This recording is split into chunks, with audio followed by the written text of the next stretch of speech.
we're with Donald Ray Cobb. He is a World War II Navy veteran.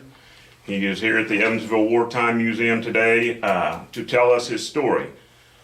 Mr. Cobb, could you please tell us your full name and when and where you were born? My name is Donald Ray Cobb, and I was born in Evansville, but I only lived here 3 weeks.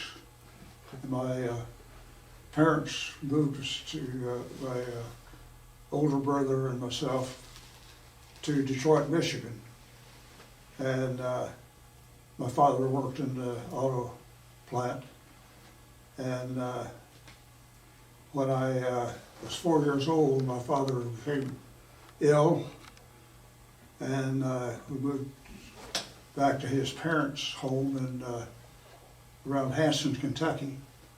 And September of that year, he passed away. What year was that, Mr. Cobb? That was 1925. Okay. No, I was born in 25. That was 1930. And then we moved over to my mother's parents in McLean County, Kentucky. And What city was that in McLean County?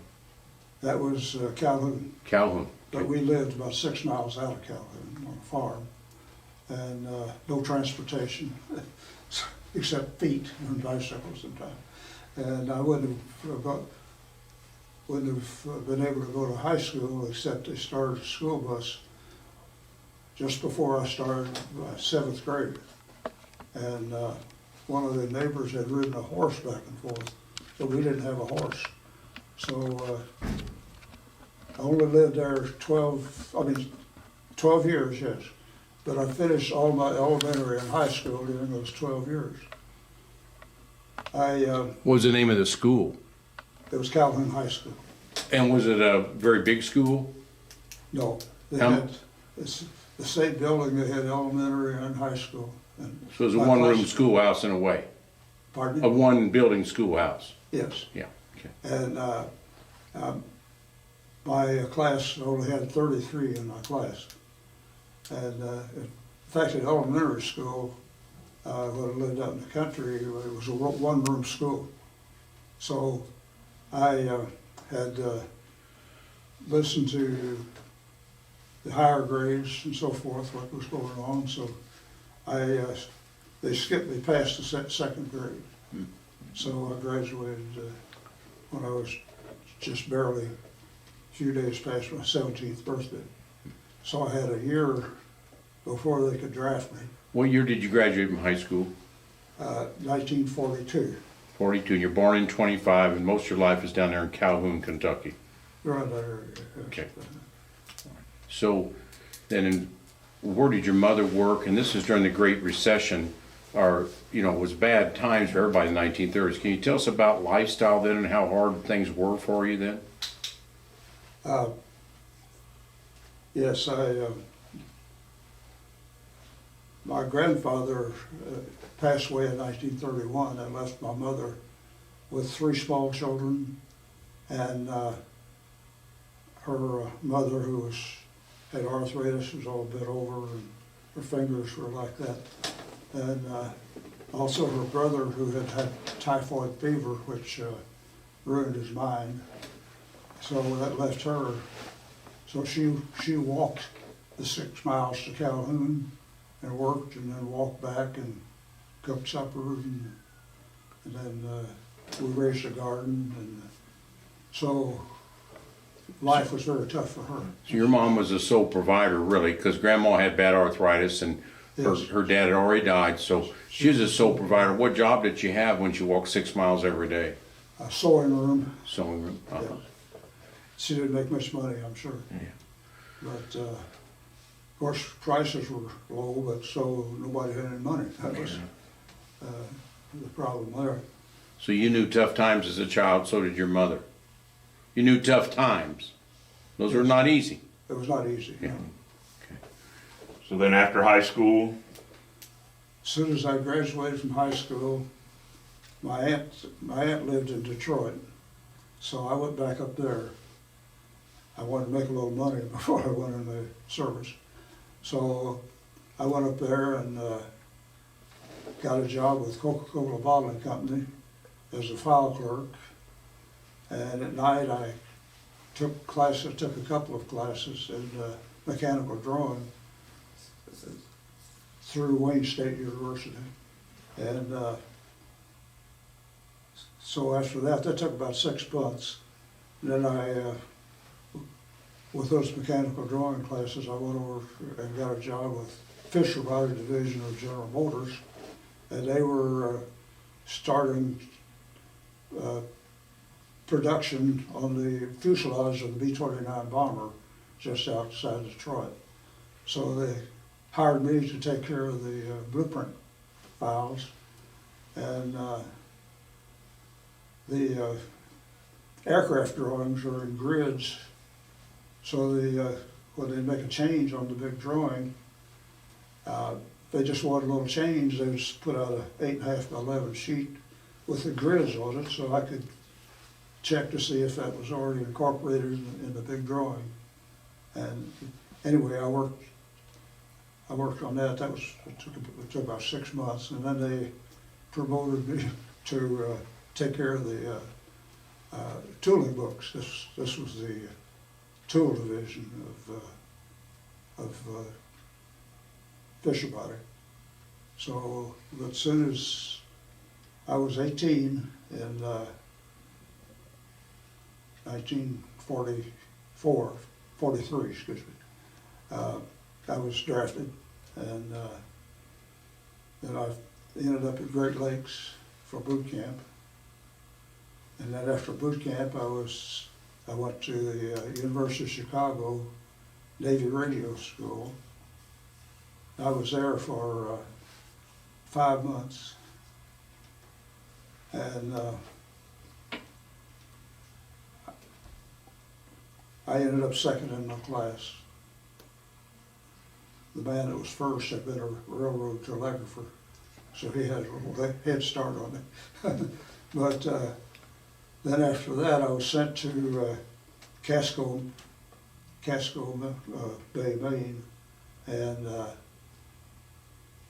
for a month, and I was learning to operate a high-frequency radio direction finder and to understand German submarine code. They put an extra dash here and there in their code, and changed it, so to keep people from recognizing. So I learned to do that, and then I was sent, after shoveling coal while I was waiting for transfer, I was put aboard the USS Murphy. That was an Irish named ship, and I went aboard on St. Patrick's Day. Huh. So there's a USS Murphy next to you. Can you tell us a little bit about that USS Murphy? You can point out things and what part of the ship you worked on, and tell us how all that ship worked when you first got on. What were your memories of how big it was, and did it scare you or things it of was that? still in dry dock. I just finished up building a whole new front end on it, because in October of '42, a U.S. oiler had run right through the middle of it and cut it in two, and the bow sank, and they lost 35 men. And that, one of the men that was still on the ship when I was on it, he came back when they finished up. He had been in the bow, and when it started, turning over on its side, he was in water, swimming, trying to find a way out. And he started toward one hatch, and somebody on the other side closed it, locked it, because that's what they were supposed to do. And then he headed toward another place, and somebody reached down and grabbed him and pulled him up, so he became a friend later on. And What had run into that ship? What hit it? it was a U.S. oiler.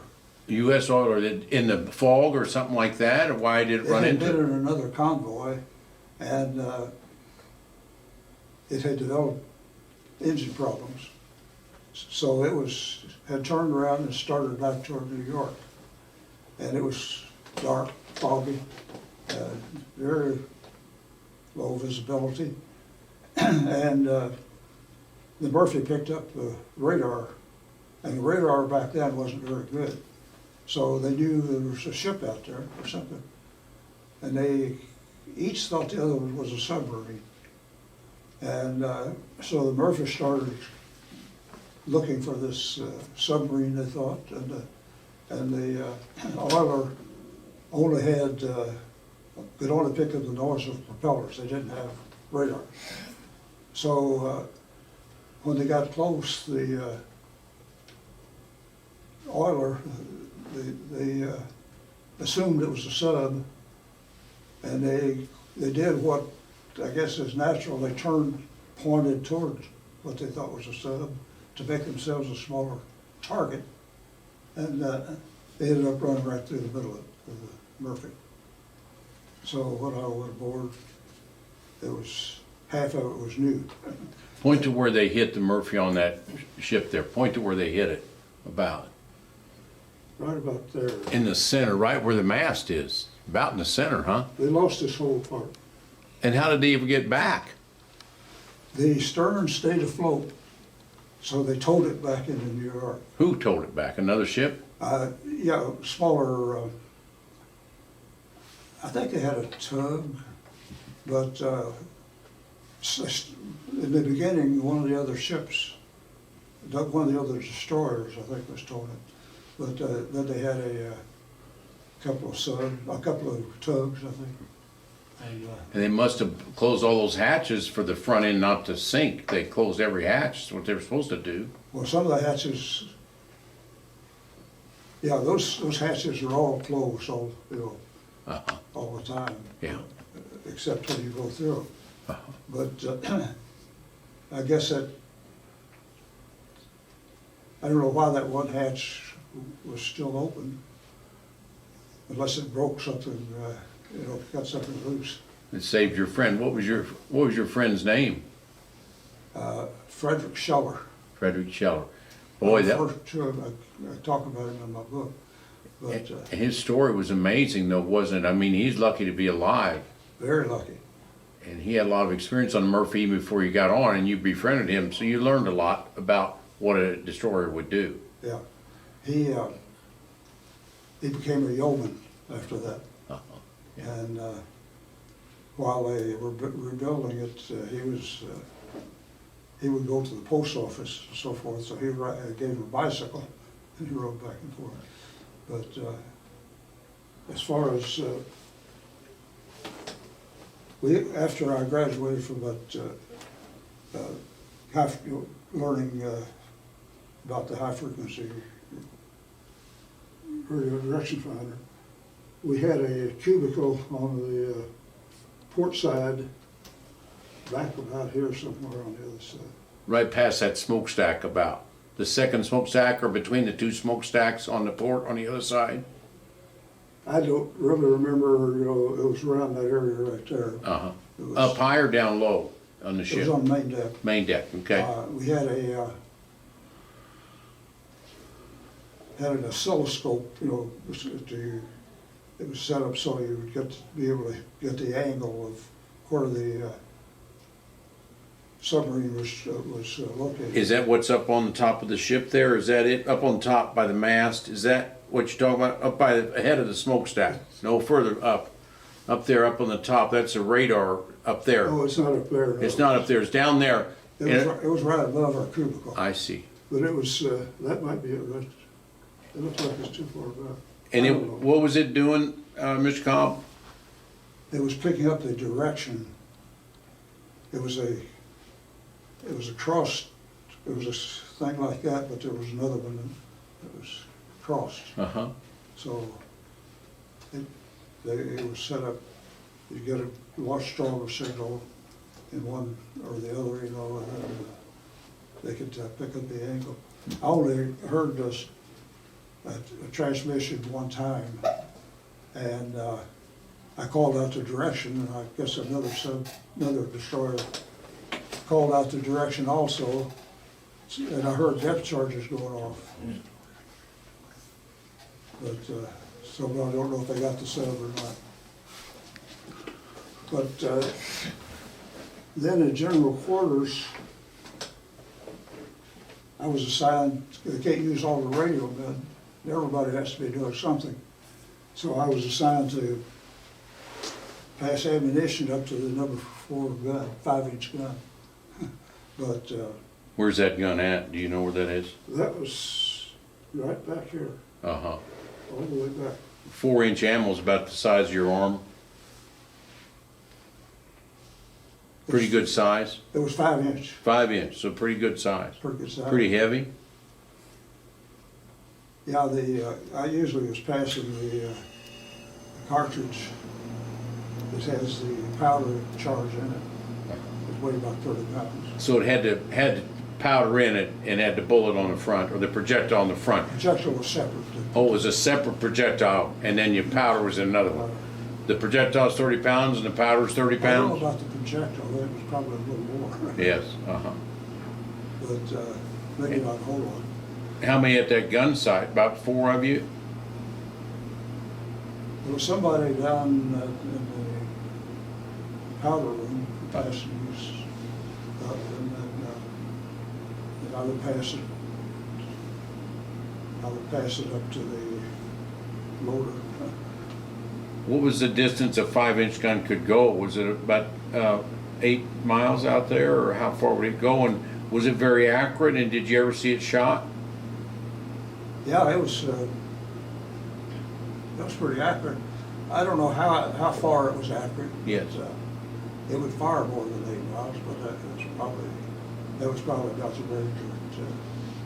The backlash on it, did you feel it? And how were your ears after that? And how much of backlash did you feel?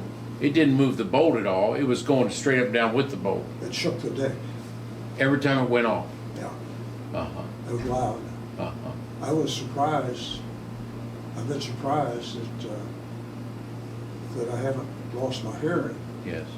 and I just now ordered hearing aids, and I don't wear hearing aids right now, you know, but I had noticed that in a conversation with several people, I would miss out on things. How old are you right now, Mr. Cobb? I'm 97, 97, born in 25. What's your birthday? April 28th. April 28th. Oh, okay. And then, so then you're starting on that destroyer. Tell us, Bruce and I were interviewing you. Tell us your first, go through every mission if you can remember, scene by scene if you can. I mean, you wrote your book about this. Were you deployed from Maine? Did you guys leave from Maine for Europe? I went aboard, we were still in the Brooklyn Navy Yard. Gotcha. So Brooklyn, so you left Maine and went down to Brooklyn on a train? On a train and left from the Brooklyn Navy Yard? Right. And then we went, first place we went was back up to Casco Bay, and for a shakedown. And we were... What year was that then? About 43 or 44? I went aboard in March of 44. March of 44, okay. And then first, early in May, we headed for, well, we went to Belfast, Ireland. By yourself, or did you have a convoy? We didn't have a convoy of merchant ships. We had, there was more than one destroyer. I don't remember how many. Huh. But they were getting us over there for, we didn't know what we were going over for, but we, of course, knew that we were going to be in something before long. What date was that again? About It was April about of 44? About the end of the first week of May that we went over. So May of 44, you went over there, and Right. how many ships were in Ireland when you went there, when you hang out at Belfast? Well, we didn't stay any one place very long. We were just in and out. We went back and forth to Weymouth and Plymouth, England, Portland, and we were in Belfast, around Belfast. Usually when we left England, we went back to Belfast. Did you do any practice maneuvers? Did you see any German subs when you were out there? No. After I had that one contact, they just pretty well put us back in the regular radio crew. So there were 3 of us at the time. But what was I trying to say? So you're a month before D-Day, you're May of 44, so a month before D-Day, and you didn't know D-Day was gonna happen. That's Operation Overlord. You never heard of Operation Overlord at that time. No, But you could tell there was something going on because there were so many people. When you go into Plymouth, how many troops were in there? Was it crowded? And I didn't get ashore. you never got ashore. Never got ashore in Ireland or in England at the time. So they didn't want all you guys off on shore to They cause didn't. problems, probably. They had enough Probably. problems, yeah. And I'm sure a lot of the maneuvering was to fool the Germans. Uh-huh. We spent the last, just before we started over to Omaha Beach, we were up in Scotland, and some of the first, we were kind of maneuvering and some training. We fired a few rounds in some of the areas up in there. And then on June the 5th, Before that though, were you scared? I'm sure that I was apprehensive. I wasn't in a panic or anything like that. I'm sure, I remember in the back of my mind, I was hoping nothing happened.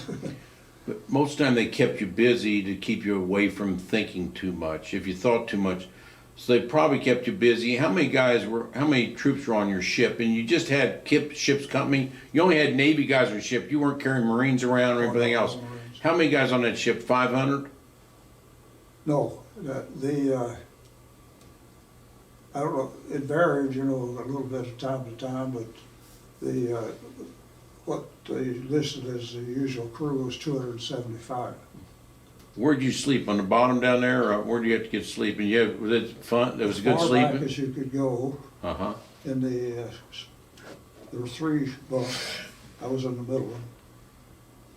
I've got a story about that too. Well, tell us that story on the bunk and the clothes. Where'd you keep your clothes? How many clothes did you have? How much clothes? We had well, not a whole lot. A bag? You had a sea bag and We had a locker, Uh-huh, a little foot locker, yes. and that was pretty well full. We had dungarees, of course, and blue shirts, a couple of shirts, and our dress uniform, and a peacoat. That was, you probably know what those are. They were pretty heavy, cotton wool. But Did you stink, or who did your laundry? ship did the laundry. Every day? No, I didn't do it. Yeah. Not every day, but before I ran out. What kind of shower did you take? To a Navy shower? You know how to do a Navy shower? Did they teach you that then? And what is a Navy shower? Yeah, they had open shower there. And one time we were low on water and we took a saltwater shower. Mm-hmm. But They didn't let you run that water very long, did they? You didn't get to run that water in the shower very long, did you? Or they get mad at you at that, or they didn't care? nobody ever told me Couldn't run it? out because I didn't stay in very long anyway. Yes. Some people later in the Navy, they called it a Navy shower, where you had to get yourself wet and then you had to soap. and you had to get yourself wet, then you had to turn the shower off, because they had not a lot of water. Well, these didn't run all the time, no. They'd be off and on. Yeah, Yeah, because they were trying to save water, and didn't want you Oh, to, yeah, 'cause so they'd they- be off and on, you soap, and then it'd rinse you, and it would take 2 or 3 times to rinse, probably. because they had to fill the water tanks on their port. Every time I went to port, they didn't have a desalinating machine, so when you went to all those ports, you filled up with water when you were there, and gasoline, and food. Yeah, Was the food any good? I thought it was pretty good. It Did- was, I guess, pretty similar all the time, but, Yeah. Did you ever see the captain and the XO, the CO and the XO? What was their rank, and how many officers on board, and how many enlisted? 90% enlisted, 10% officers? you know, I never thought about that. We had I guess our captain was a commander. And our executive officer was a Lieutenant J.G. He was an Annapolis grad. And that was unusual on a destroyer, I think. Could you tell an Annapolis grad different than somebody else? Could you tell by how they acted, or how their decorum? Nothing much different. Everybody's about the same out there. Yeah, But Annapolis grads, remember, they did all these fast officers in World War II.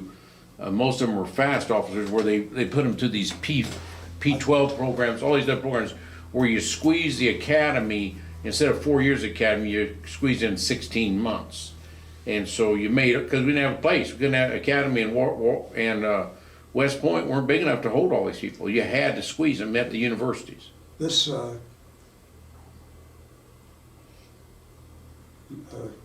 Lieutenant J.G. McTighe, he was old enough to have had a higher Rank. place, Yeah. a higher ship.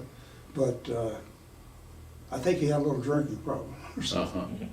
So I Yeah. think He got knocked down a little bit, maybe. he ended Yeah. up being captain of the ship when they were getting ready to decommission it. Yeah, when they were done, they ranked, everybody jumped up and ranked on the way home, yeah. I'm gonna interrupt you, back to June 5th is where you were. Oh, Anything happened before June 5th you wanna tell us about? Because June 5th, we really get some action then. But anything before June 5th that was remarkable on all those it trips? was pretty routine back then. Yeah. No big scares? No big Yeah. scares. If you went up in the North Sea though, there was a lot of problems up there. I wouldn't want to been up in the North Sea. We did quite a bit of submarine patrolling Uh-huh. up in that area. Never saw them though. Never saw one. The only time I heard one was when I first went aboard. Yeah. Up in there. How'd you avoid mines up there? There's lots of mines there. Did you guys know where all the mines were? Because if you had a mine, you're toast. I think we had probably had mine sweepers with us, Uh-huh. but Well, we'll go back to June 5th then. And June 5th, remember, we were supposed to, 6/6/44 was Normandy invasion, but they were supposed to do it before that, but there was bad weather, and you were floating around that bad weather. Can you tell us about that bad weather? The bad weather was the 4th and the 5th, I believe. It was terrible weather, and you had just one day of break that you went in. Can you tell us about that bad weather? Because you're floating around there. Everybody got seasick in those days. It was terrible weather. yeah, I think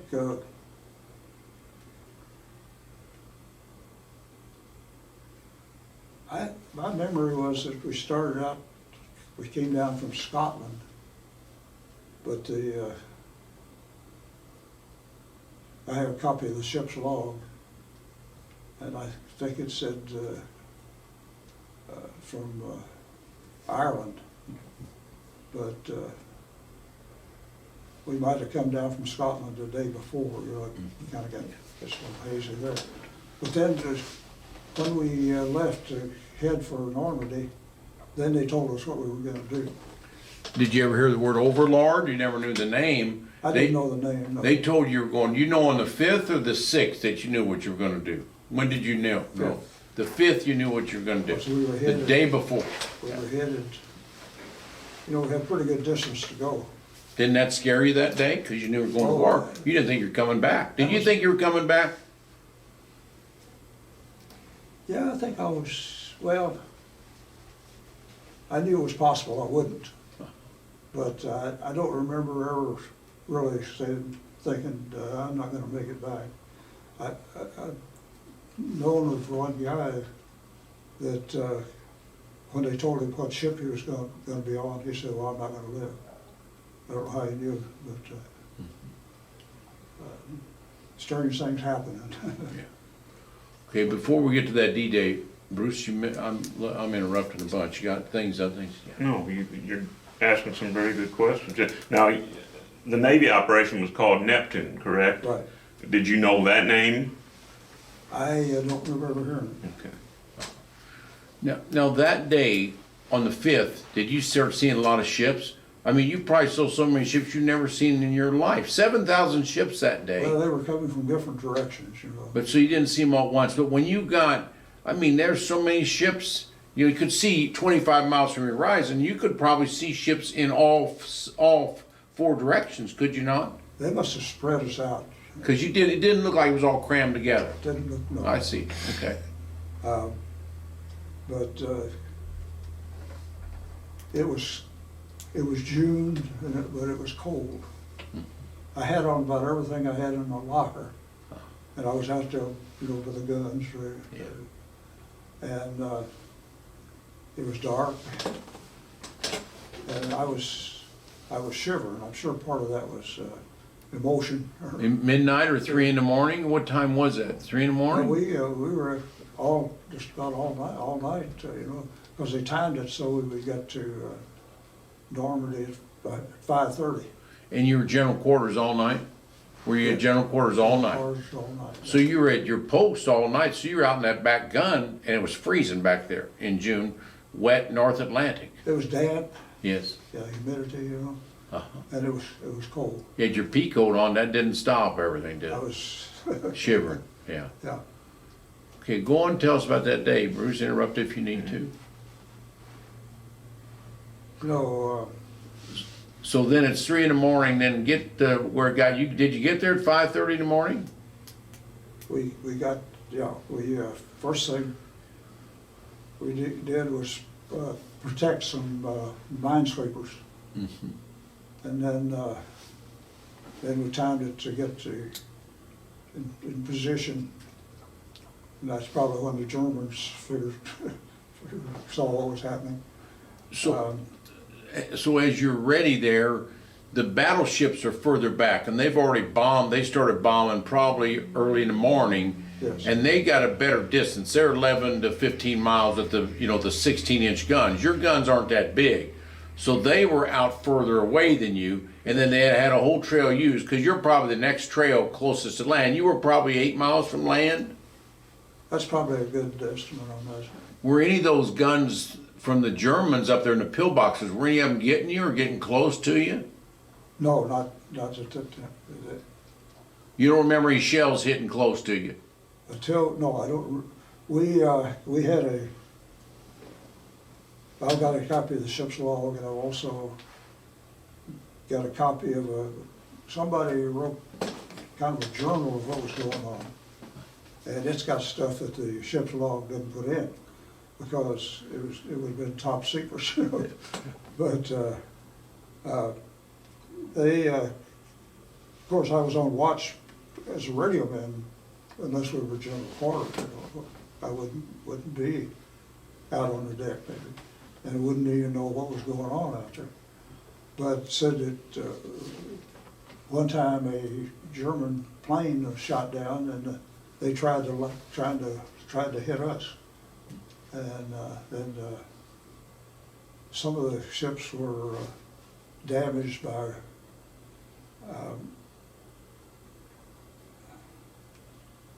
they were, I can't think of the right name, they were bombs that they could guide, they were guided. And some of the ships were sunk by that. Missiles or not torpedoes, just They're called bombs. those things they sent out of Germany that hit England during Battle of Britain? Those things that Vanguard, the missiles, that type of stuff? That was V1. V1s, were V1s working against? Buzz bombs. But would they hit some We ships? had one go over, and in fact, our anti-aircraft guns fired at this, but they quit because of afraid, remember they might hit some of the other ships. Yeah. So, but we didn't hit it, but it was loud. Right over you, scared the devil. I was so fast it was over before anything happened. It didn't look fast. It didn't, huh? It just got a buzzing along. But your guns didn't get it, did it? No. Yeah. No, Because it went on, landed somewhere in England, I'm sure. I see.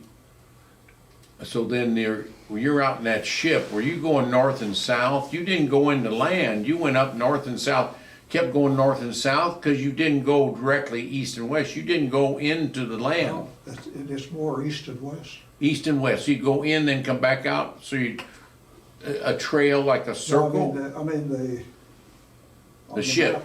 map, Omaha Beach. Yes, yes. Is more like that, I guess. Yeah, it's facing the west. It's facing the west, the Omaha Beach.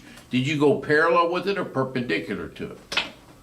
Well, what I'm saying is Omaha Beach is west.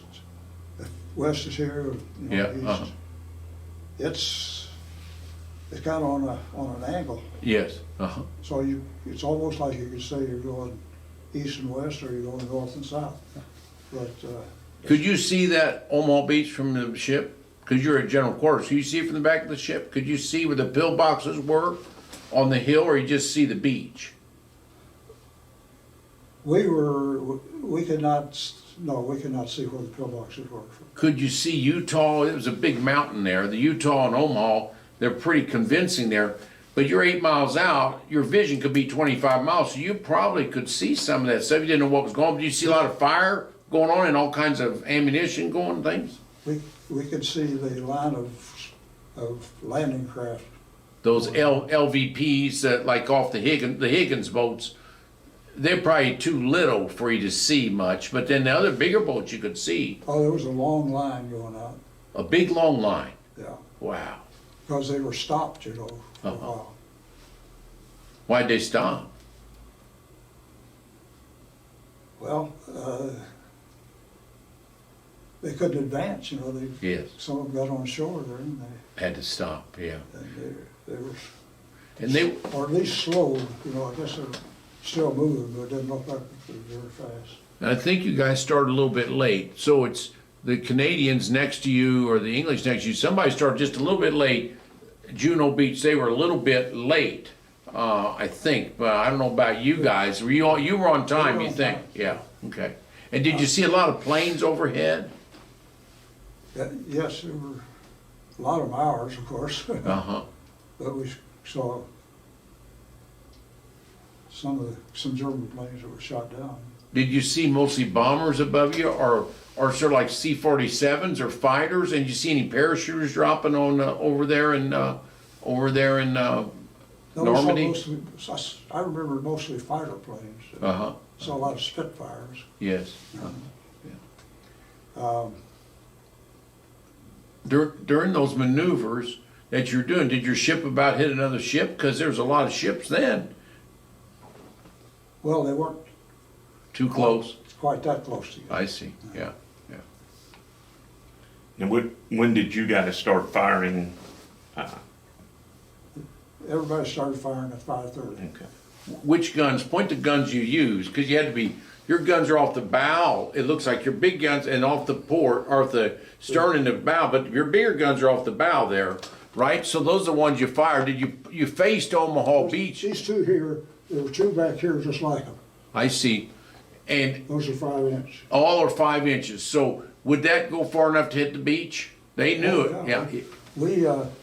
We fired a couple of rounds into Point de Hope. That's where the Rangers, were climbing, Yeah, uh-huh. trying to climb the cliff, and the Germans were dropping grenades on them.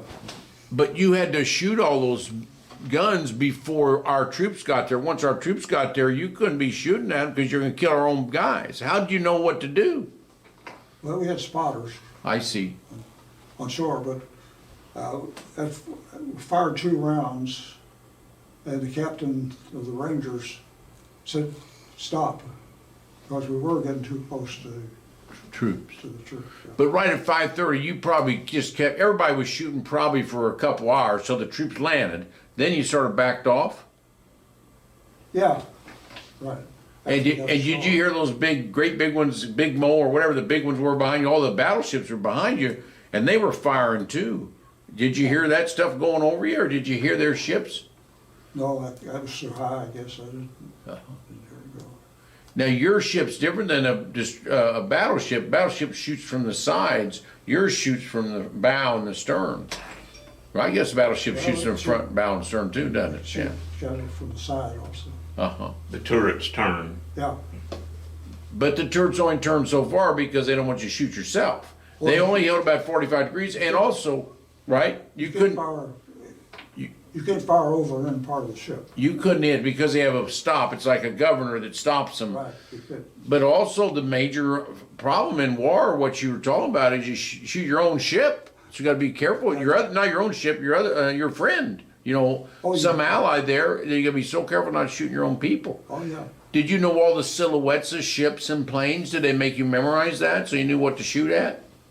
I didn't have anything to do with. Because you were a radio man, Oh, you didn't need to I know. was saying, Yeah, yes. But we were told one night to stand out 2,000 yards from the Texas to protect them from any torpedoes that might come in. Now, a destroyer is important for a depth charge. What you're bringing up there is depth charges, because you guys you had 2 size depth charges. You had a big one and a small one. Can you point those depth charges out on the ship there? Well, they were right On the back there? on the back. And you had big ones and little ones. And they were pretty daggone. Did you ever watch them drop them? Throw them off? No. No, I was never in a position to see them at the time they, of course, at Normandy, I don't know that they ever dropped any. Yes. But anyway, they had 2 racks. On the back of the ship there, Yeah. on both sides of the back of the ship. And these depth charges were just like barrels, you know. They were where you just release it to roll off.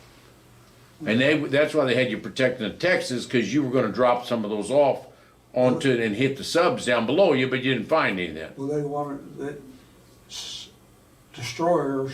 We always said were expendable.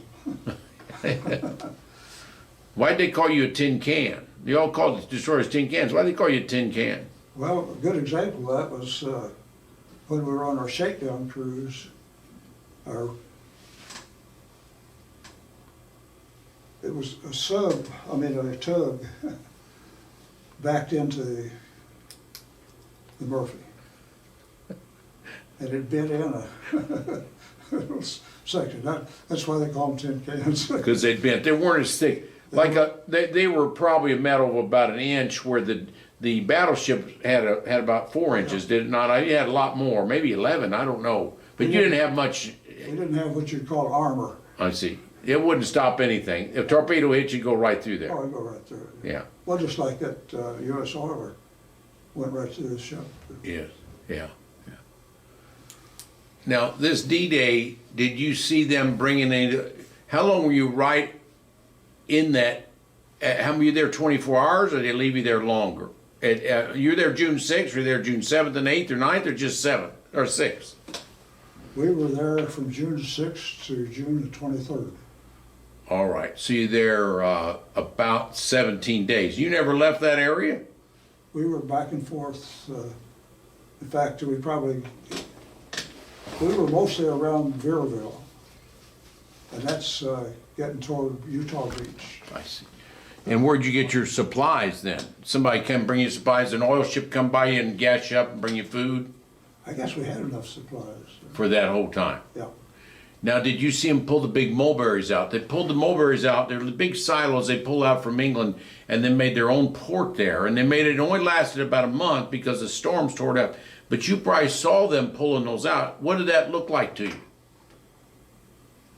That reminds me when we were on our way during the daylight.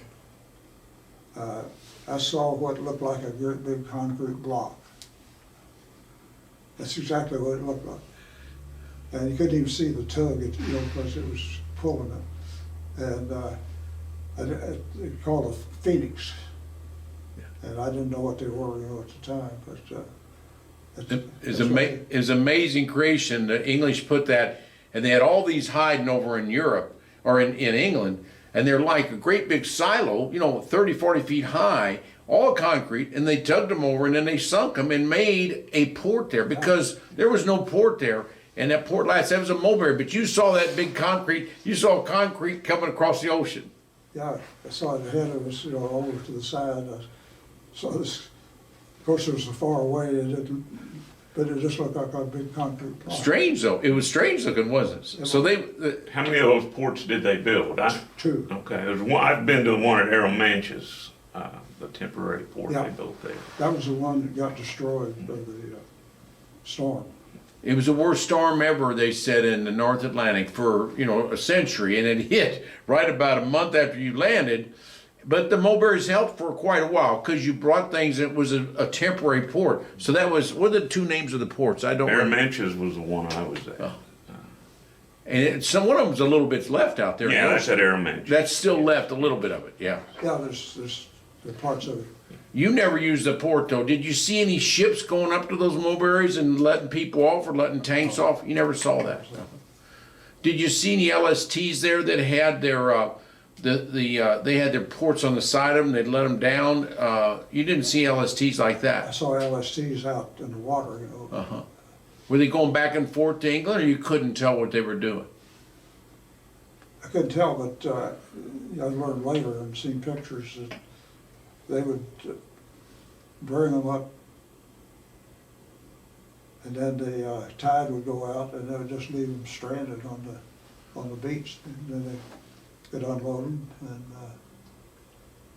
when the tide came back in, well then They called it a slow-moving target. Also, they were a sitting duck for a whole 24 hours, because they come in at high tide, and then the low tide would go, and they would be on sand. And during that day, I think the tide had changed about 17 feet.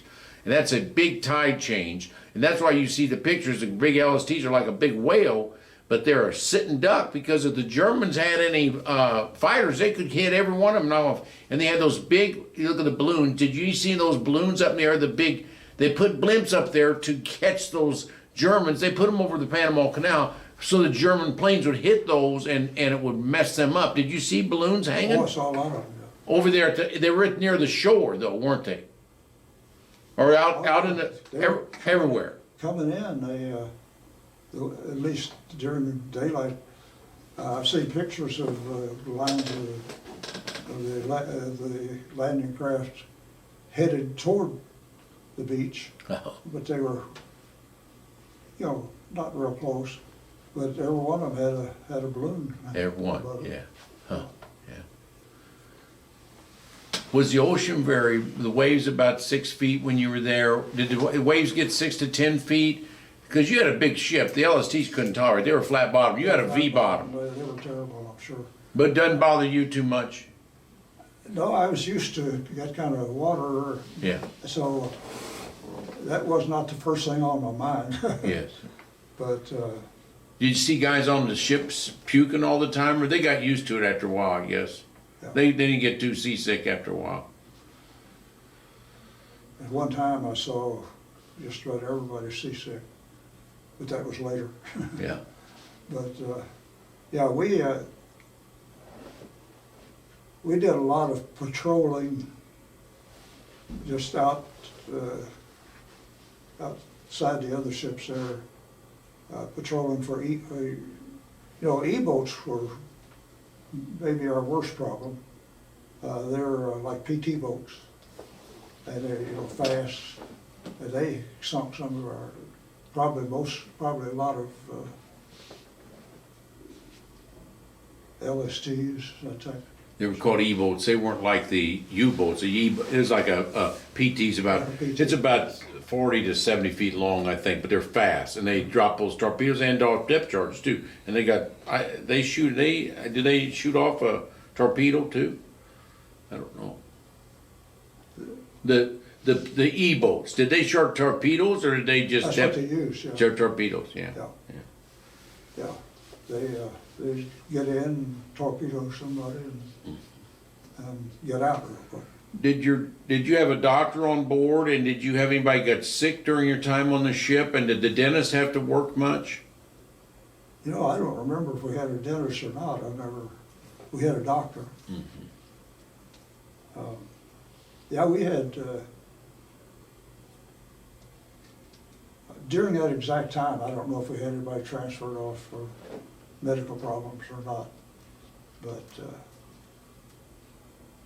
Because some guys get sick and they gotta leave, or you gotta either take care of them there, or your medic take care of them, or they gotta get off I'm the sure if ship. it wasn't emergency, they just took care of them Yes. right there. I don't remember anybody I knew getting sick. So up till June 23rd, you're right there in the mix of it, and the Americans were a little confident because we did get to shore and we were moving into St. Lo and other places. Right. Did you know what was going on there? Because, you know, I was in the Persian Gulf War and they didn't tell you much. You didn't know what was going on. You're sitting out there, you know what you are? You're a pawn. You're a pawn for what would need to be done, but your captain might have known something. A lot of people on the ship don't know what's going on. You just do what you're told. They didn't tell us much. You didn't know what was going on. You didn't know we were winning or losing, did you? No, You could have been losing. Those 17 days you were there, you didn't know who was in your winning. just what they wanted to tell us. Yes. Did you guys, after the first morning, did you ever fire your guns again after that at Normandy? Yeah, the two rounds at Point de Hope. And that was the last time there? But, No, go ahead. on the 23rd, we went back to Portland, England. And on the 25th, we had a small convoy. We had the Texas, Nevada, and the Arkansas, 3 old battleships, and some heavy cruisers, and I don't remember how many destroyers. The Murphy was one, and we went over to Cherbourg and had what they call the bombardment of Cherbourg, because the Americans were trying to break through there, and so we split into 2 groups. We were in the western group, and with the Nevada, we were protecting the Nevada. And the other 2 battleships and the cruisers and a few destroyers with them were in the eastern group. And mainly we were sometimes laying smoke around the Nevada, and part of the time we were just watching fire. Interesting to watch those. Well, I think they had 12-inch guns. Some of them might have 14, but that old, probably 12-inch. But you saw them hitting Cherbourg. Now, Cherbourg was an important port there, if I recall. Very important. It's right on the tip there down in France, and a big castle's up on the hill. And I think it was pretty well fortified. So that port was useless to us till you could conquer it. But I think they had so many mines there and so many other things. It was very hard to conquer. And that was later in the month of June, wasn't it? Or is that already in July? No, by the time we left there, I think maybe during that time the Germans destroyed a lot of it. A lot of it, yeah. It wasn't usable when we finally took it over. They just tore it all up. You never saw us use it as a port. When you were there, you never went into port in Cherbourg. No. Took too much work to fix it up because they tore it up so much, I guess. No. During that time, we had the Nevada, then they gave us a target. And was one of the other guns. It fired a couple rounds into Sherburne, and they either it made somebody mad or something. 4 280 millimeter guns picked us as a target. You think it was the Germans or Americans? Germans. Germans, they found you and they were trying to get you. We were, this is in the ship's log, we were under fire for 50 minutes. Wow. You didn't know it though. You didn't feel those bullets. Oh, yes. Did any of them hit the ship? We picked up shrapnel off the deck after, Wow. but they never hit us. Did you see them in the water dropping down anywhere? Yeah. So they're pretty close. They were pretty accurate, weren't they? We were zigging and zagging. And You're doing everything. Why didn't they go after you? Why didn't they go after a big ship, the outer Texas? Pick on the big boys. They didn't shoot. well, they were in the other group. Oh, I see. You were in the east or the west group. The Texas had a dud 240 caliber round that dropped on their deck. Wow. Just happened to be a dud. Oh my! They would have taken them out, maybe. Yeah, That would have been a problem if it hit their gunpowder. but they said that the guns that were firing at us were 280 millimeter. You know, that's Wow, those are big suckers. for 50 minutes. You know, it seemed like You zigzag did everything, and you're all at general quarters. You're on that back gun. And you're scared to death. Yeah. You're scared to death then. I was scared. Yeah. And the shrapnel, I'll so tell it you must what I- explode. I'll tell you what I was doing. I was praying. Praying. Yeah. You know, when I went to war, the day before war, everybody prayed. It was just amazing. Now, that's off here. See, it's just amazing how everybody prayed the day before war. It was amazing when people would, prayers, no matter, it's a human element where we have fear. Anybody that's gone to war, there's a fear element. At your time, you could have lost out, but with us, at that time, you didn't have all the odds on your side, No. and you could have still lost. That's why we quit even thinking of firing our gun. Yeah. We're fine right here. We're fine. Yeah. Okay, now we're June 28th or so. Cherbourg, that was your scariest time, more than D-Day. That was scarier late in June You're right. when you were going after Cherbourg. Yeah, that was- Germans must have still had some good guns up there going after you. They at Sherburne they had some. Yeah. Huh. But yeah, I was told that our executive officer was running it at that time, and they had somebody with binoculars watching. When they'd see a flash, they would do something different. So they had enough time because the light was faster than that bullet, and as soon as they'd see a flash, they'd make a turn. Huh? Yeah. Or slow down. Is that right? And that boat was like a speedboat. Then it was doing everything, wasn't it? Destroyer's pretty fast and maneuverable. That's, But you had to hang on. It'd throw you off. Well, Just not that bad. it wasn't that much, but Uh-huh. just enough that, or they couldn't aim very well or something. Anyway, But they went by the light, not the sound. It's too late for the sound, so they were watching for the light of the end of that gun. yeah, in that's what I Sherburne. was told at the time. Yeah. Well, that's yeah. Huh. Now tell us about time after Cherbourg. What you did. Well, we went back to just kind of went back to Portland, and we convoyed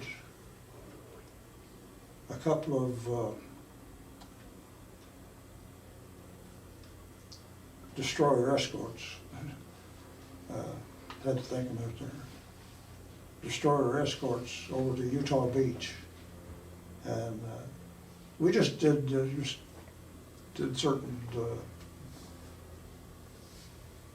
things like that. You know. How close did you get to the beach, and what did the beach look like then? Because you still were 3 miles out. They wouldn't let your you had a draft of 12, 14 feet in your ship, so No. you couldn't get very close. How close did you get to see Omaha then or Utah?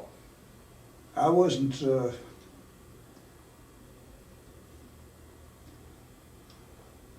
I must have been off duty at the time, but this journal that I was telling you about, that besides the ship's log, one time said we were ordered into 700 yards. Wow, that's close. That's close. That's almost on the beach. How do you turn around? Because you're going to beach that big boy. 700 yards, that's only 7 football fields. That's close.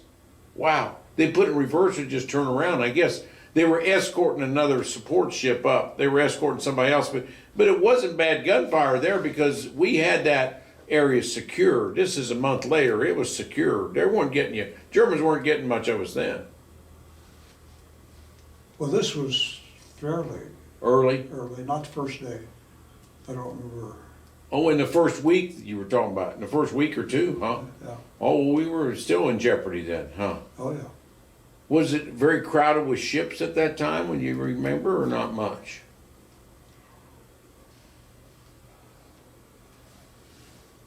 You know, sometimes it didn't look like there were many ships around here, but Yeah. just depended what section you were in. Did you see any dead bodies or any blood or any other things or any portions I of went ships through- floating around? I went through 2 invasions. I never saw a casualty. Yeah, that's all right. I That's don't know if many people could say that or not, but now we're going to get to the second invasion then, aren't we? Okay, then let's. We're June 28th of 44, so we had Cherbourg. Now what? And tell us what else we did after that. on you go August to- 15th. August 15th of 44. Okay, a that couple was months later. Operation Dragoon.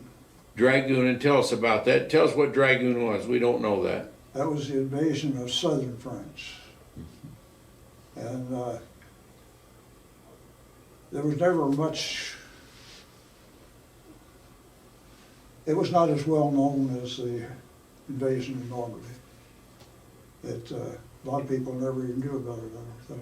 It's not in the Mediterranean. You're doing it from the Atlantic or from Well, the this is Mediterranean. in the Mediterranean. So you're down by Nice or Yeah. down by the Riviera, Marseille. Marseille. Okay, so you're coming in that direction in August, and had everybody had we already taken over Italy by that time? The invasion of Italy and all that had already been conquered over there. Right. Yeah. When did that get conquered, Bruce? Wait, 43. 43. Italy was pretty much conquered then.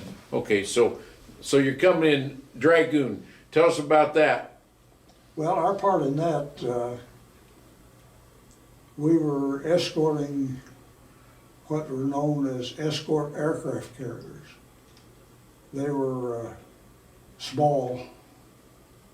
I don't know how those planes ever landed and flew off of those, but they were like maybe Victor ships that they put a deck over and made a aircraft carrier. They called them aircraft carriers. They weren't as big as an aircraft carrier, and I think a lot of them, they picked them up, put them on with cranes. They weren't as good as the real aircraft carriers, but they really served a big purpose because you had tons of planes to get over there. So you saw a lot of those ships just packed on the top with planes. Yeah. Because they wanted to get them in there to get them to Europe, I guess, to get them on land. Yeah, we had several, some of them were British and some of them American. So when you're at Dragoon, tell us about what takes place there. Well, of course, the Army went ashore, and we just stayed off the coast, protecting these aircraft carriers. Did you ever fire into the shore? No, we didn't fire them. Okay. We picked up one pilot who had to ditch his plane. Mhm. He was okay, but So how long did Operation Dragoon last? a couple of weeks. We were escorting these ships. Occasionally, we'd have to go in and get refueled. Mhm.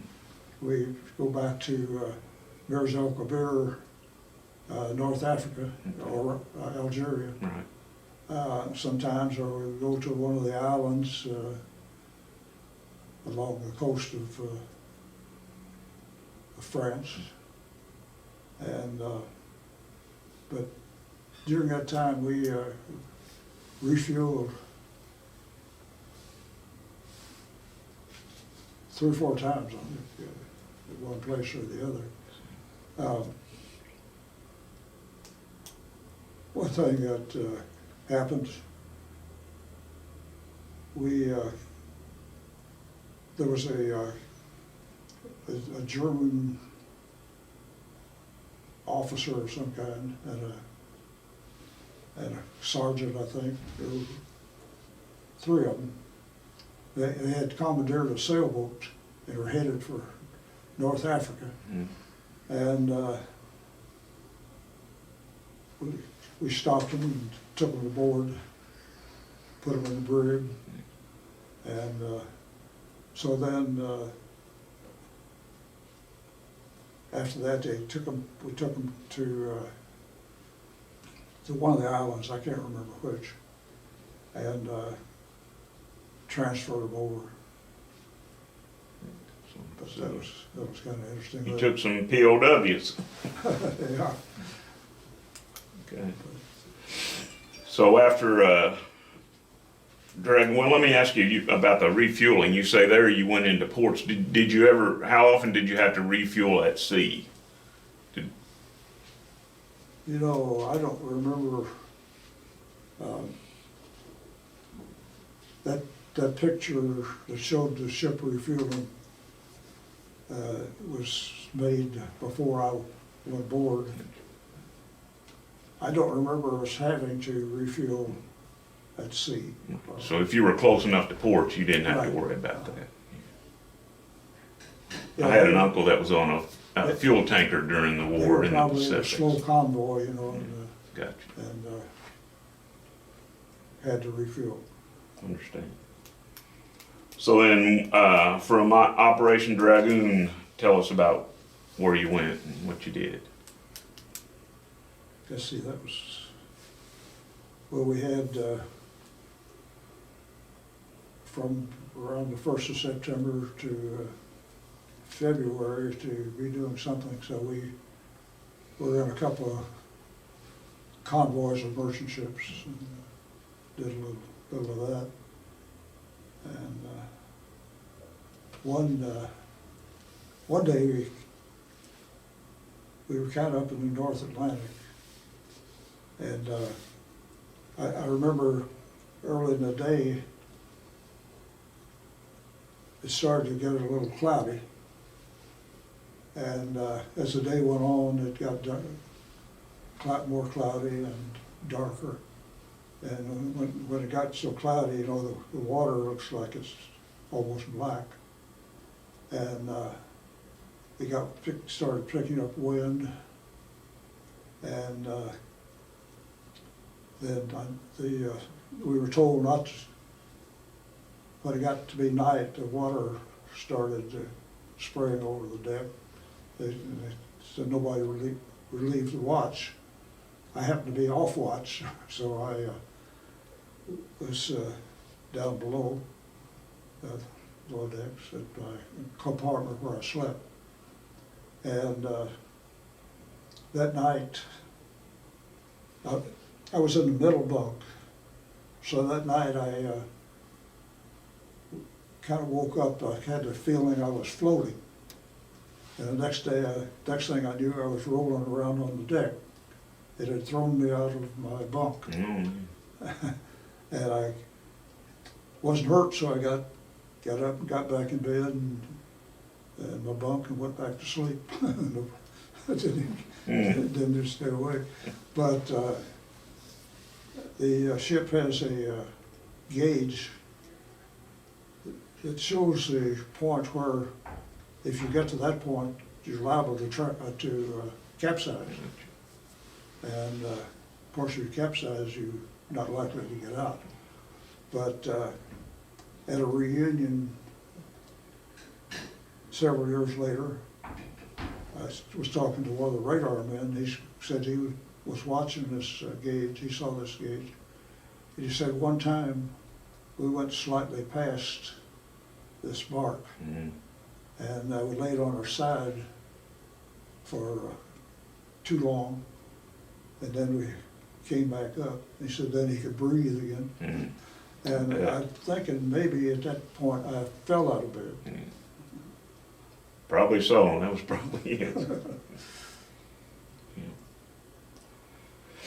Well, you had a couple of other very interesting missions while you were on the Murphy, involving President Roosevelt and the King of Saudi Arabia. Can you tell us about those? Yes,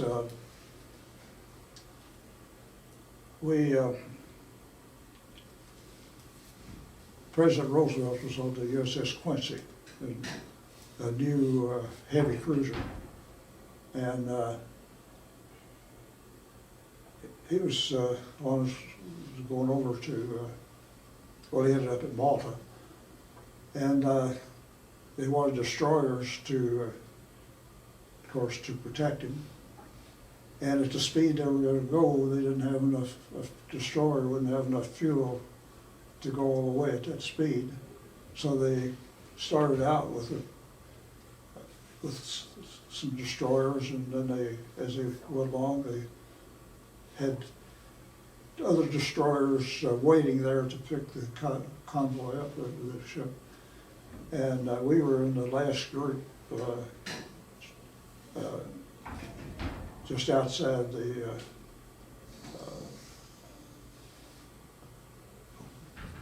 I haven't seen her moment, I can't think. It was there, Portugal, Straits. Yeah.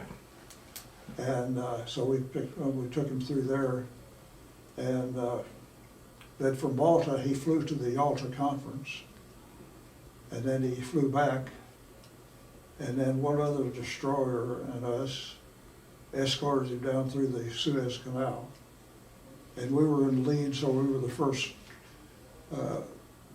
destroyer since World War I to go through the Suez Canal. Oh, yeah, cool. But we took them down to Great Bitter Lake, Egypt, and then they sent us on down by ourselves to Jeddah, Saudi Arabia, and mission was to pick up the King of Saudi Arabia and 8 of his people. He wanted to bring his harem, but couldn't allow that. But anyway, we got to Jeddah, and then they came out with a boatload of sheep. He wanted to feed all of us, and he wouldn't eat our food, so that. Yeah, I think they had 80 sheep got to bring on He board. brought his own food. And of course the captain talked him out of that. And but they did end up with 6 or 8 sheep, I can't remember. And they had a pin on the fantail and for these sheep, and they would slaughter one, hang him up, you know. And so that was interesting to watch them. I'd say that was probably a unique experience for no other destroyer had that during the war. I don't know if it is. But yeah, watch them do that. Then instead of 8 people, they finally brought 48 other people. His doctor, his astrologer, his communications officer, and I don't know, a bunch of different people, and 2 of his sons, and brought them aboard. He had arthritis, so and he couldn't lift his feet very high, so they couldn't walk very well on steel deck, so they put carpeting in this. What they did, they had to sew canvas together over the forward gun mounts and put this carpeting down, found a big chair for his throne, and so that's where they spent 2 nights with us. And Did you personally see the king? oh yeah, Yeah. he was 6'4", had a black beard, pretty impressive looking man, you know. And I was told that part of the reason he couldn't walk very well was that he had some saber wounds in his legs from when he took over the kingdom from his cousin. And so he was very friendly. Any of the guys that had to go through that area, you know, for their work or whatever they had to do, he would offer them a cup of coffee. And so he had a coffee server. That was one of the men, was a coffee server. And they liked their coffee. But so one day, I guess the next day, they brought him, he came out on deck, you know, and they showed him around and fired a couple of guns for him, and he looked very interested, you know, in that. I saw that all right, and I didn't. One time I didn't have any reason to be up there, but just outside his quarters, I had these two guards. They were, of course, had their uniforms on, and they had belts with a dagger in it, and it was gold, you know, everything was gold. The king had looked like a rope. It looked like it was pure gold, you know, around his turban, and they had a lot of gold, but we took him, of course, took him back up to Great Bitter Lake and transferred him over to the Quincy where President Roosevelt was there. And then we were going to take him back afterwards, but the British insisted that they take him back. Because, you know, they had been big in that area before, and I think Colonies there. I think they had control of the oil and so forth. Ended up after the U.S. had control. They liked us. Our guys fraternized with them, you know, and so they liked us. I don't think the British fraternized with them. Yeah, do you think they were more condescending to them? The British? They just didn't fraternize like the Americans. But anyway, they took them back. Did you ever see President Roosevelt as you escorted him, or when you saw the transfer? No, I was What year are on we? watch What year? when they Date? transferred. This is in That was in February of, 45. it was like Valentine's Day, I think it was, February 45. I interrupted. Did you see FDR? Did you ever see FDR? I didn't see him, no. Yeah. Of course, you know, he was in a wheelchair, and so he wouldn't have been out on deck a whole lot, I would think. Did you ever see Montgomery, or did you ever see Patton, or did you ever see Eisenhower? No. Did you ever see big admirals? No, I really didn't.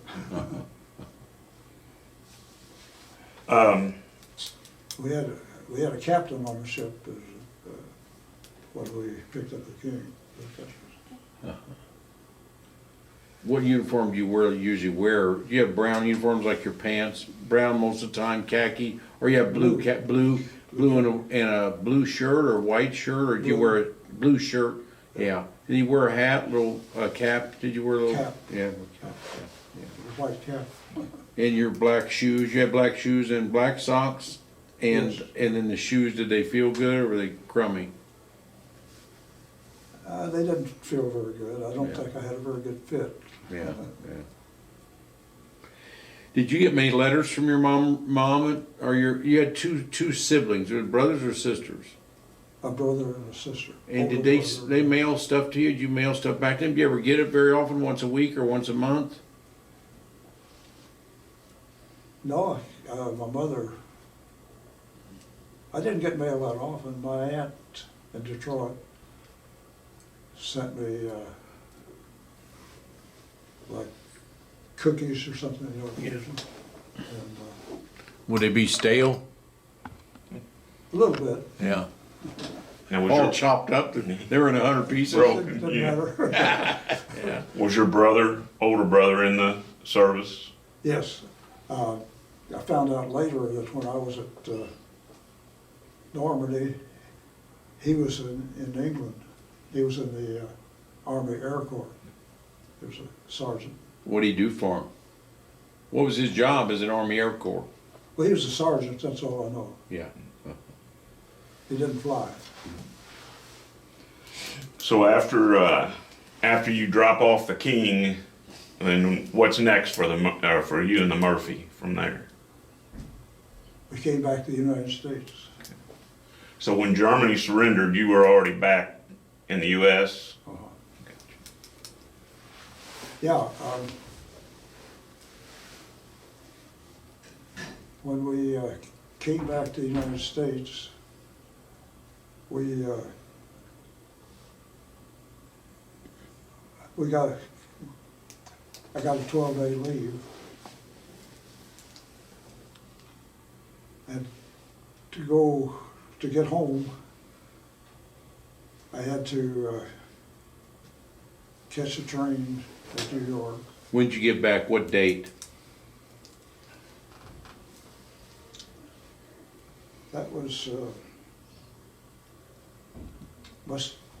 I don't remember the exact date, but it must have been, July of 45 or August of 45? no,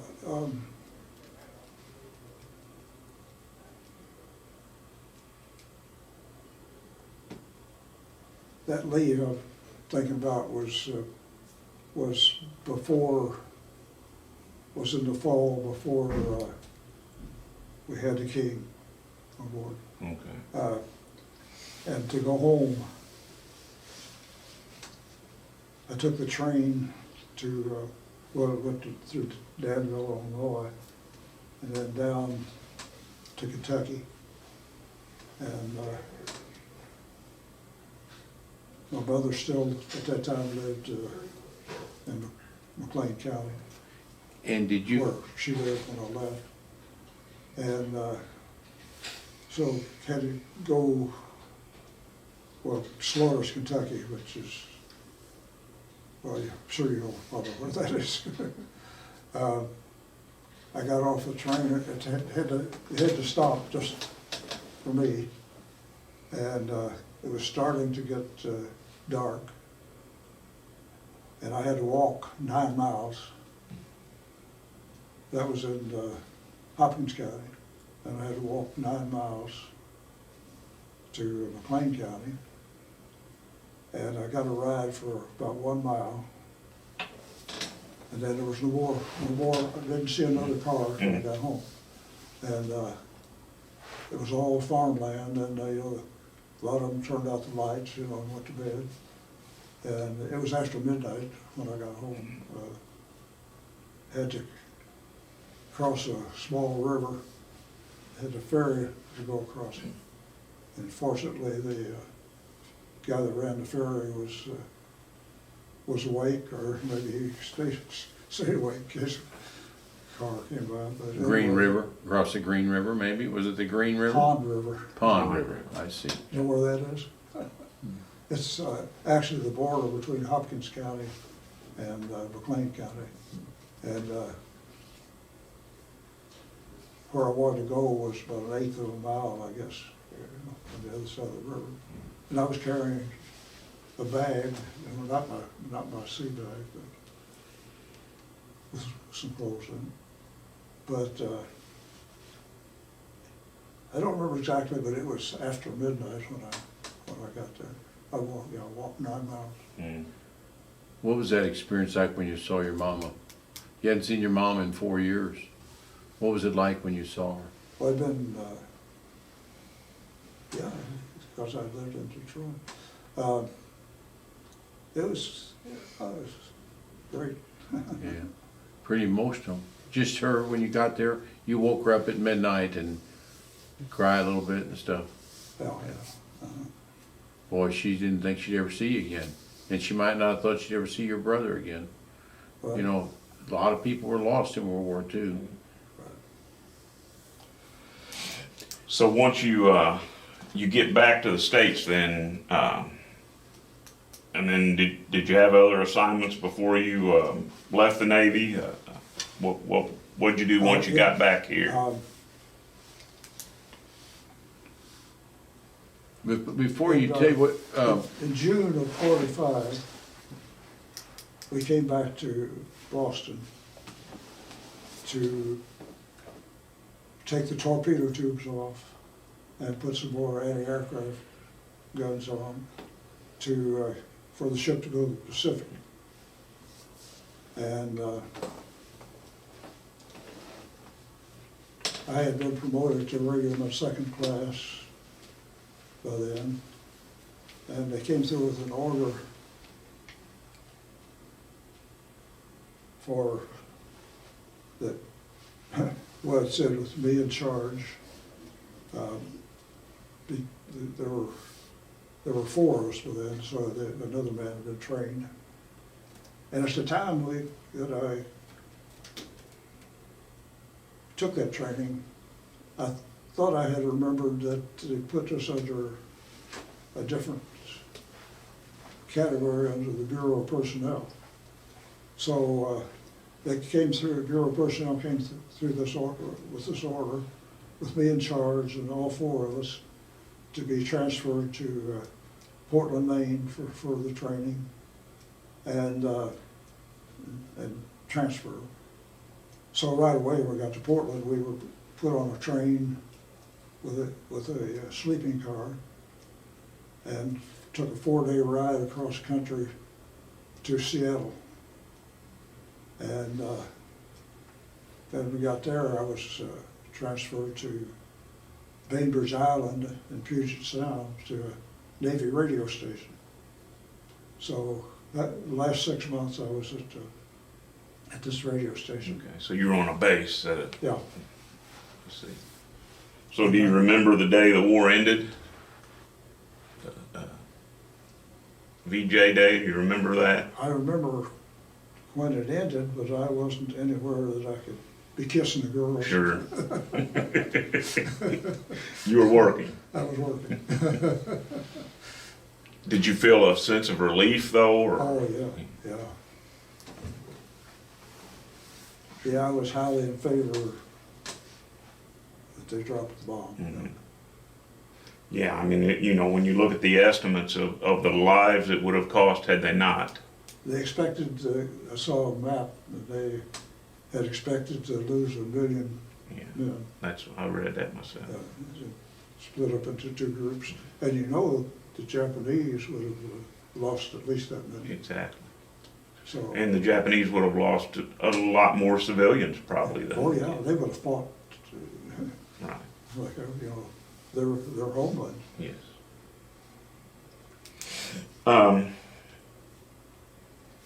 And then the war ends, then what's next for you then?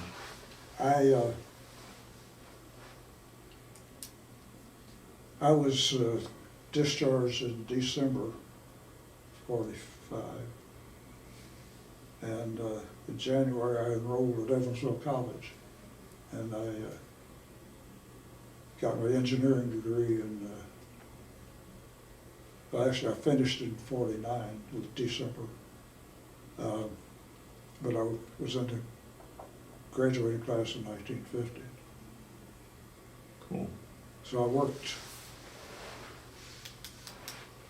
first of all, I worked for International Harvester, and that was eventually bought by Whirlpool. Right. So that's where I retired from. Okay. So you worked in the same building where they built the P-47 planes? Well, I was up in the,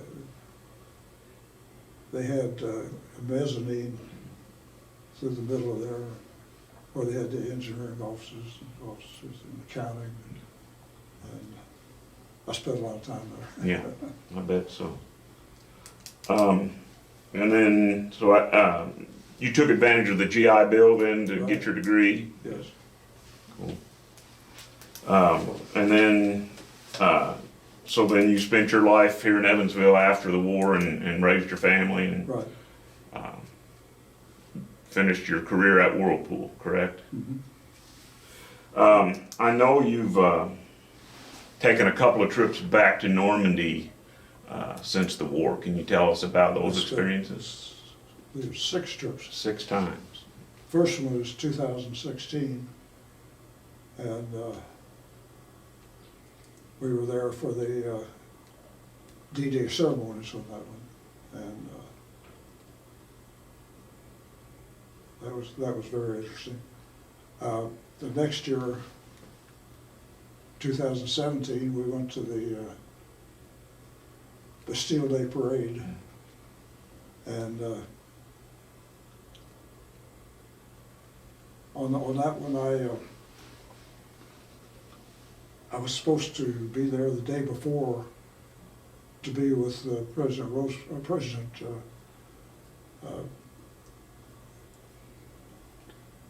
Obama or President Trump. Trump, yeah.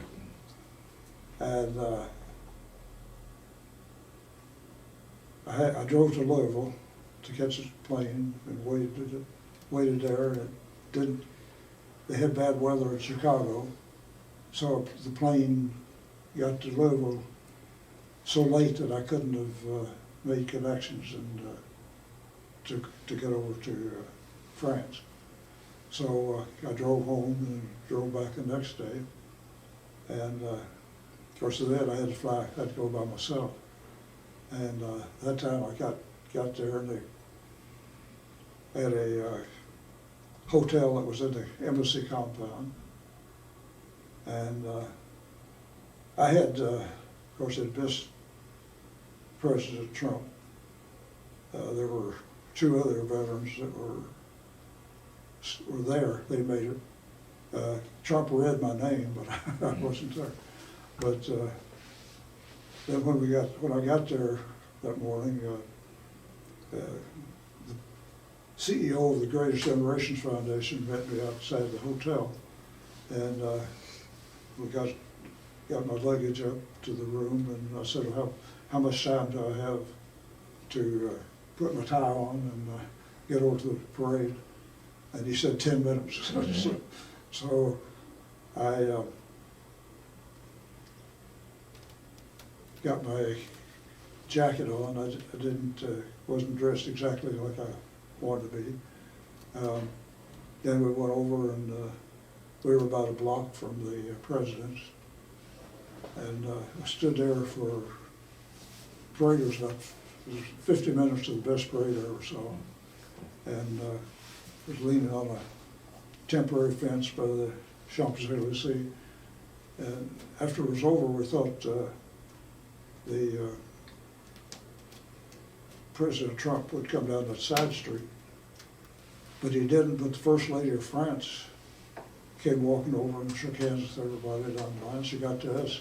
She said, "Does my husband know you're here?" And well, we had an invitation on the presidential stationer, and we said, "No, I don't think so." She said, "I'll go get him."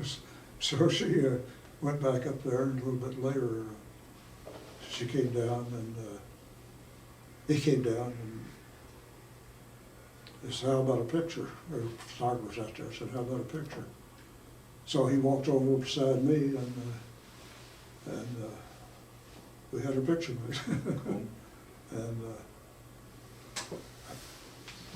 I carried a copy of that with me. Yeah, that's cool. Very cool. So that was in 2017, and then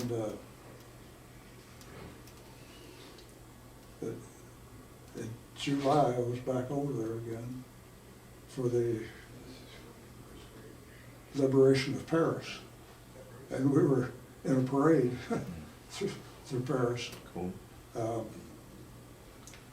It was hot, and I had on, we were dressed, tie, jacket, and just about burned up. But, and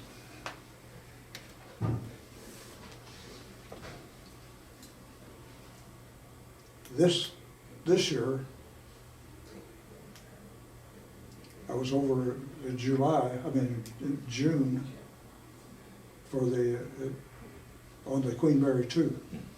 And we were on stage every day. At 10 o'clock, we were in the theater. And at least, usually 2 or 3 of us on stage with a man that works with Fox News at a station out in Denver. And he would ask us questions, we talk about our experiences in the war. And there would be a good crowd in the theater, for that. It was billed as the Veterans Tour by Kennard. They have kind of I don't know what kind of a deal they have with each other, But That's I kind was of, interesting, and we had a 5-course meal every